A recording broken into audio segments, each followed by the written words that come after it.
Creating your own world within a film is very satisfying, and it's also very overwhelming. You have to think about all the details that you don't want to think about or that you don't notice in your daily life.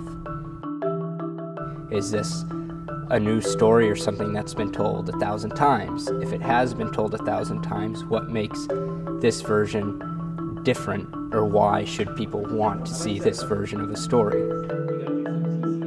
You go in with your main idea and you encounter your difficulties and you see what you can't do, what you might be able to do, and your story changes a little bit, your script changes a little bit. You never have enough time. And even if you allow yourself ample amount of time, you still feel like you don't have enough time. And to me, that's just the biggest problem. You're always racing the clock because, in pre-production you got plenty of time. You're like, oh yeah, we could get those shots off in an hour, and then you're there and the sun is setting and everybody's going crazy, and the bounce boards are flying around in the wind, and it gets really hectic. And I don't care how much you try to negotiate with your assistant director, you still can't stop the sun from fading. And if you're shooting outside, you have to go to a different day, and that costs money, time, and just more people to commit to your shooting.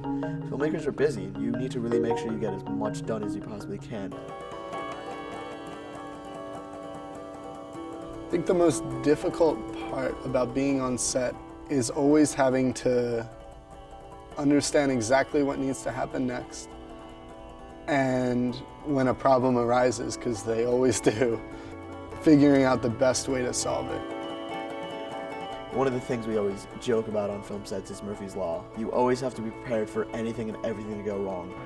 There could be a snowstorm and you're 3 hours behind starting your shoot. It snows in winter in New York, if people didn't realize that. And when you have to get together at 7 a.m. in the morning and go to a house and there's 2 feet of snow that hasn't been plowed yet, it's kind of gonna put a damper on the scheduling. The cold is something that is just necessary. Shooting on the beach in January has happened every year I've been at Hofstra. Temperatures there can reach about 3 degrees, and it can often leave your crew feeling as though they're going to get their toes amputated afterward. Luckily, that didn't happen to anybody. There are all these little things that get in the way, but by the end of the day, it's just pure fun that you're recording something that you thought of. You're making it real.